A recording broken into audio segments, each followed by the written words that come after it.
क्या इस संसार में परमात्मा है? क्या परमात्मा असीम शक्ति जैसे वेद शास्त्र वर्णित किया गया है परमात्मा के विषय में? क्या जिन्हें हम भिन्न भिन्न नामों से पुकारते हैं, राम, भगवान, कृष्ण, निराकार, अकाल, सत्य, सबका मालिक एक, क्या वास्तव में जब नाम है तो परमात्मा है? आओ संत महात्माओं, यदि नाम है तो परमात्मा भी है। यदि हवा चलती है लेकिन दिखाई देती है, परंतु स्पष्ट रूप से वृक्ष दिखाई देते हैं परंतु हवा किसी को दिखाई नहीं देती। वृक्ष झूमते हुए दिखाई देते हैं परंतु क्या हवा दिखाई देती है?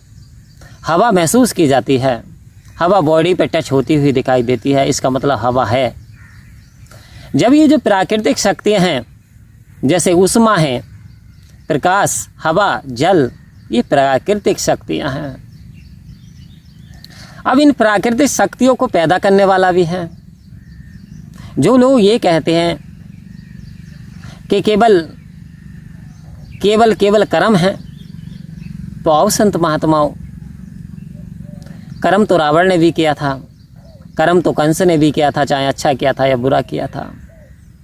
कह रहे खाली जो कर्म पे रह कर के भी बात बनने वाली नहीं, क्योंकि सहारा तो उस असीम शक्ति का लेना ही पड़ेगा। यदि नाम है तो नामी भी है, तो पहचान बहुत ज़रूरी है।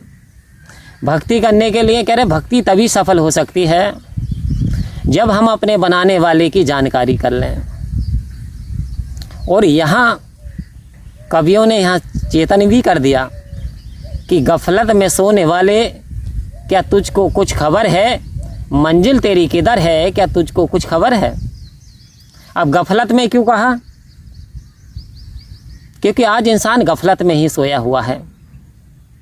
इसके विपरीत जब परेशानी थी, जब ये जीव आत्मा बेचैन रहती थी, जब ये 84 में थी, जब ये परेशान थी, तो ये परमात्मा से अरदास करती थी, हे सच्चे पातशाह, हे परमपिता परमात्मा, हे सी ऑफ मर्सी, आप हमारे पर दया करो, कृपा करो और हमें भी मनुष्य का जामा भेज दो। जामा हमें भी दे दीजिए, हमें भी। परंतु 84 मैं पड़ी थी, भोग योनियाँ भोग रही थी, कष्ट झेल रही थी, ये मानुष जन्म नहीं मिल पा रहा था, गिड़गिड़ाती थी। परंतु कहते हैं कि जो परमात्मा दया के सागर हैं, परमात्मा को इस जीव पे दया आ गई और इसने संसार में भेज दिया। लेकिन संसार में आने से पहले इस जीव ने परमात्मा से एक वचन लिया, वादा करके आया कि वादा करके राम भजन का जीव जगत में आया था। काय का वादा करके आया था? राम का भजन, हरि का भजन, ईश्वर की इबादत, भक्ति, प्रेयर, प्रार्थना, जिस नामों से भी हम पुकारें, करके आया था कि सारे काम करते हुए भी हे परमपिता परमात्मा, मैं आपकी स्तुति जरूर किया करूँगा। लेकिन अब क्या गफलत में नहीं सोया? अब जब परमात्मा से मांगा कि मेरा बिजनेस अच्छा हो जाए, जब बिजनेस चला तो 1 दुकान हुई, 2 दुकान हुई, 9 दुकानें हुई, बड़े बड़े शोरूम बनवा दिए गए। अब भाई साहब को फुर्सत नहीं मिल रही परमात्मा के भजन के लिए। अब पैसा मशीनों से गिना जाने लगा, हज़ारों नौकर हो गए, हज़ारों वर्कर्स हो गए। अब टाइम नहीं मिल पा रहा, समय नहीं मिल पा रहा, क्योंकि पूरा समय ही हिसाब किताब में निकल गया। तो यहाँ संत महात्माओं ने कहा कि वादा करके राम भजन का जीव जगत में आया था और करा क्या? उमरिया बिता दई राम नहीं जाने, और राम नहीं जाने तो कुछ भी नहीं जाने। आओ संत महात्माओं, हरि का भजन पेट का धंधा, जो ना करे वो पूरा अंधा। कह रहे हम गृहस्थ आश्रम में हैं, और गृहस्थ आश्रम सबसे बड़ा आश्रम बताया, क्योंकि इसमें परिवार का उत्तरदायित्व भी होता है, परिवार का पालन पोषण भी करना इंसान का फर्ज है। और उस पर एक और फर्ज है, परमात्मा की स्तुति करना। जो परमात्मा से इसने कसम खा करके वादा करके आया था, उसकी प्रार्थना भी करनी है। लेकिन इंसान यहाँ फंस गया, उलझ के रह गया। और यहाँ शहंशाह जी ने एक रचना रची अवतार वाणी के अंदर कि दांतों में फंस करके दाता ना भुला देना, ये जन्म अमूलक है, इसे यूं ना गवा देना। अमूलक, जिसका कोई मूल्य नहीं है।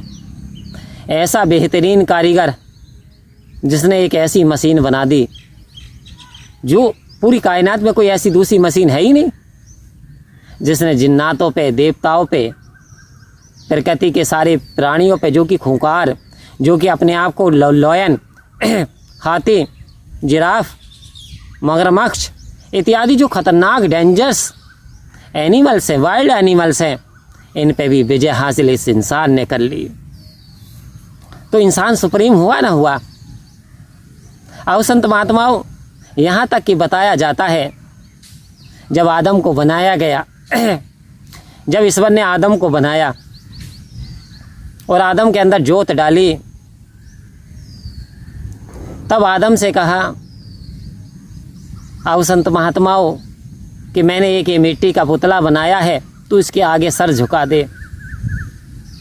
लेकिन आदम ने वो मना कर दिया, कह रहे ये मिट्टी का पुतला है और मैं इंसान होते साथे मैं तो सर्व शक्ति हूँ, मान हूँ, मेरे पास तो बहुत पावर है। और कहते वही आज्ञा का अवज्ञा की, आज्ञा के उल्लंघना की, तो वहाँ से निकाल दिया गया। क्यों? इस इंसान के लिए सजदा कराया।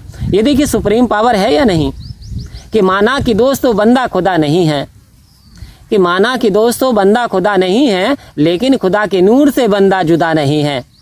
अब संत महात्माओं, ये जो प्रकाश है, ये जो ज्योति है, कोई साधारण ज्योति नहीं है।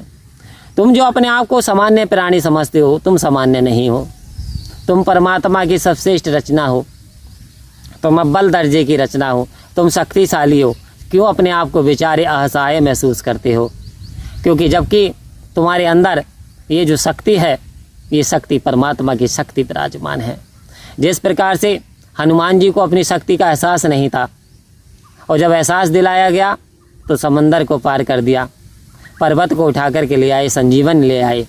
और संत महात्माओं, जिस दिन हमें इस उजाले का पता चलता है, जब ये आत्मा रूरानी अपने वास्तविक रूप को जान लेती है, फिर झूमना शुरू कर देती है, फिर गाना शुरू कर देती है, फिर गम यहाँ नहीं आएगा, यहाँ दुख नहीं आएगी, यहाँ चाहत नहीं आएगी, क्योंकि ये तो इस शरीर के काम हैं, परंतु रूहानियत का काम है अपने परमात्मा को पाना, अपने रब की इबादत करना, भक्ति करना। तो क्या हम गफलत में नहीं सोए? एक दुकान, दो दुकान, 9 दुकान, फिर सीधा शमशान। आज इंसान चाहे कितना बड़ा शहंशाह बन जाए, जब सिकंदर बादशाह जैसे ही, यानी धनाढ्य, जो कुबेर का खजाना, जिसने पूरे राजपाट अपने कब्जे में कर लिया, जो कि महानता की उपाधि दी गई, और जब अंत में गए तो क्या हुआ? ऐसा कोई सा राजा नहीं हुआ जिसने मरने के वक्त अपने मंत्रियों से ये कह दिया हो कि जब मैं मरूं तो मेरे दोनों हाथ कफन से बाहर निकलवा देना। आज तक नहीं हुआ।